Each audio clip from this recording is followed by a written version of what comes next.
PopCultureZone.com is an online shop focusing on hot new comics, including exclusive and incentive variants, CGC graded comics, and tons of other inventory, including pop culture toys and other collectibles, all at low and competitive prices.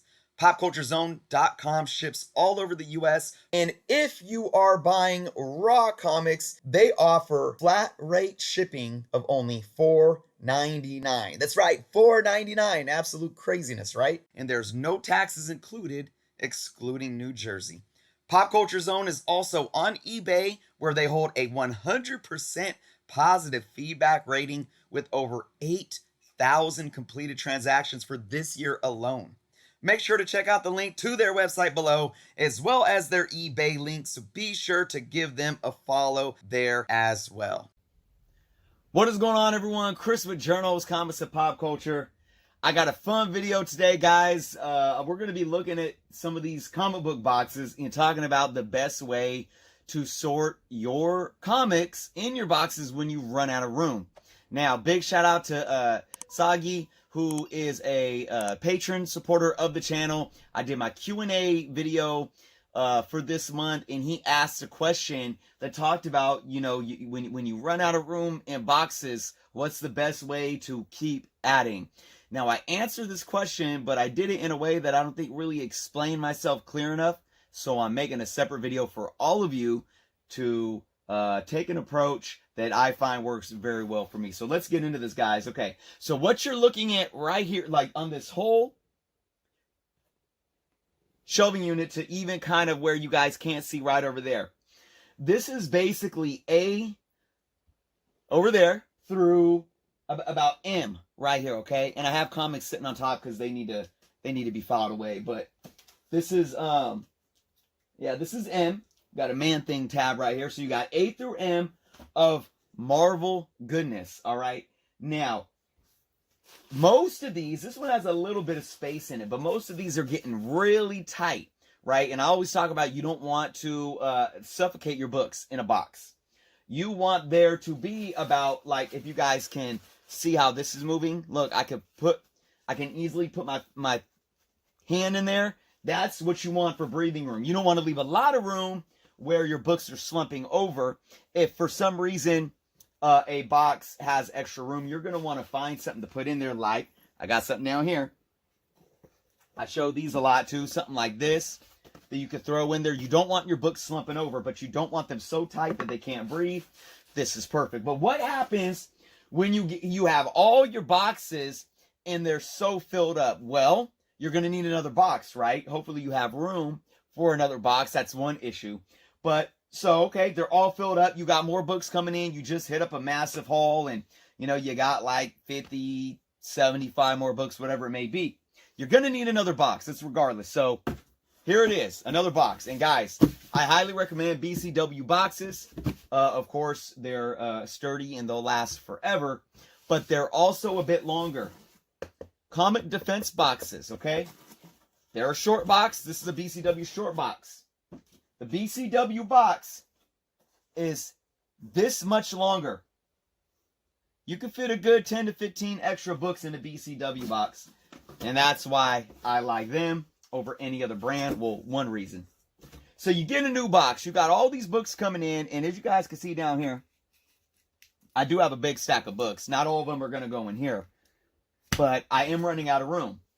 So the question is, well, how do you manage getting all of these books? Because all of these books that I'm fitting in these boxes that need to go into the boxes now that don't have room could be from letter A. There could be Avengers books. There could be Fantastic Four books in your F. There could be Incredible Hulk books in your I. And you're not just putting them in one box. So what do? Well, I get this new box here. And I could do a few things with it. One, I could put it at the end over here, right? And I can move basically a little bit out of this last box that's here right now, or most of it, into this box. And then I would have to shuffle books from every box all the way over, all the way over, all the way over, all the way over. You could do the same thing on this side. You could take the new box and put it at the beginning, so say for A's.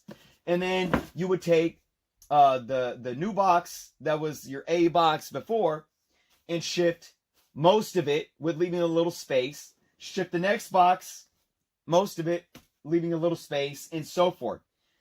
That could be a bit tiring. You're basically having to move comics from every single box that you have. And guess what? This is from A to M here. It's 1, 2, 3, 4, 5, 6, 7, 8, 9 boxes. What if your A through M was 20 boxes, right? And they were all needing breathing room. Do you want to add it to the end or do you want to add it to the front?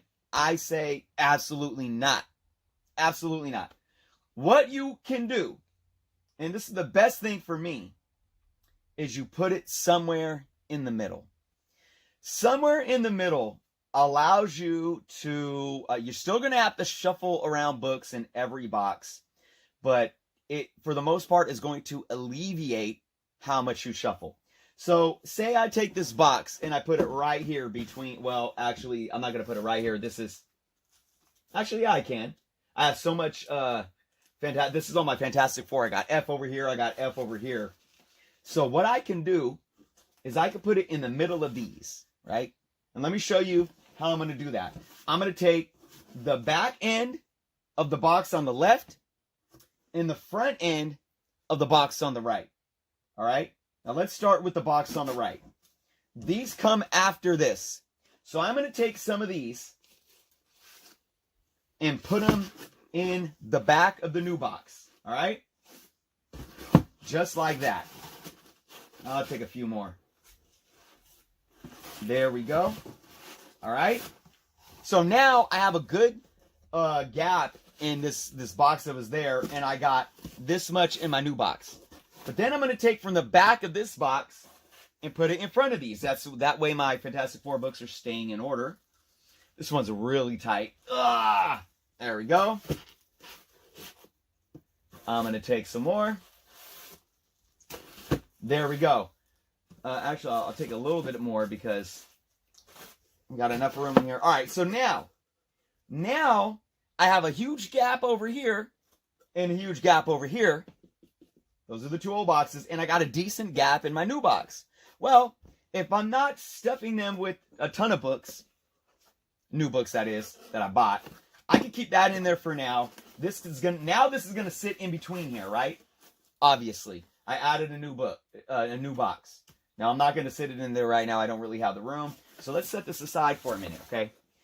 Now you got your new box, and you got a lot of space in these two boxes. Now, what you need to do is only shuffle a little bit from each, okay? So, for this one, I'm going to move all the books to the front.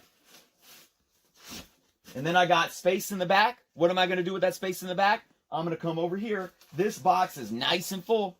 I'm going to take a little bit from this box and put it in the back of this box. I'll take a little bit more. Okay, now I got some wiggle room in this box still, but I have wiggle room in this box still. This one's nice and tight, so what am I going to do with this one? I'm just going to take a stack from the front and put it in the back of this one. See, and now, I still got wiggle room. I can pull a few more and move those over there, right? So now I can look at it. I got wiggle room in all these. I'm going to take a few more from this one. Okay. I got wiggle room in all three of these boxes now, guys. I could take a little bit from this one at the end, and then they would all have wiggle room. Now, I still got a big gap in this box. I could take from the back of this box and put it in the front of this box, keeping my books in order. This one is nice and tight, too. Jeez. This was long overdue, guys. There we go. Wiggle room. Let me get a little bit more. Wiggle room in this box now. Look at all this wiggle room now. And now I can do the same for these couple of boxes over here. So what I did by adding one more box in the middle and only adding about a grab full of books from each. Every box, including the new one, has wiggle room. So now, when I go and grab all the new books that I bought, right? and grab the new stack of books that I bought. You know, they could be C, they could be A, they could be I, they could be M. Now, wherever I'm putting them, I have room in every single box. And I did that without having to shift every every book from every box over. That's what you want to avoid. So instead of having to move masses of books, I grabbed handfuls out of each and made it work to where every box has breathing room now. So again, this will last me like as long as I'm picking up A through M Marvel books. I have a good amount of room to last me a while before I have to reshuffle again and add another box. So there you go, guys. I mean, that's my best advice when it comes to, being able to manage running out of room in boxes and working a system that doesn't mean you're moving an entire box load of books over and over and over to reshuffle. And it gets even worse if you're dealing with long boxes. Dealing with long boxes, you do not want to be having to move the long boxes and take a whole long box of books out just to add it into another. And then you start moving the whole content of each box over one. Whew. I used to do that, and I learned quickly how to manage better. And again, like I said, guys, it's always good to leave space. So if you're in the middle of filing and organizing and getting your books in ABC order, and you're starting with fresh books and fresh boxes, make sure when you're doing that, you're leaving wiggle room. Make sure you have enough boxes and extend them. Don't, say you have 5 boxes worth, right? Where you can stack each box nice and tight. Don't do that. Use 6 or 7 boxes and leave breathing room. Keep a couple boxes in the front of a couple, especially if you know that these boxes are of runs that you're going to keep adding to, right? So that's my take, guys. I hope this was helpful. I know organizing, bagging and boarding and organizing and filing comics is a never-ending job for all of us collectors. So with that being said, guys, thank you so much for watching. If you haven't subscribed to the channel, please take some time to do so. Check out all the awesome links below. We got official Journos Comics merch for $3.99 a month. You can become a patron of the channel via Patreon. Link below. Check out all of our other affiliates, the Comic Book Canon channel, and friends of the channel. Check them all out below, guys. Leave some comments. Let me know what you thought. Be well, and until next time.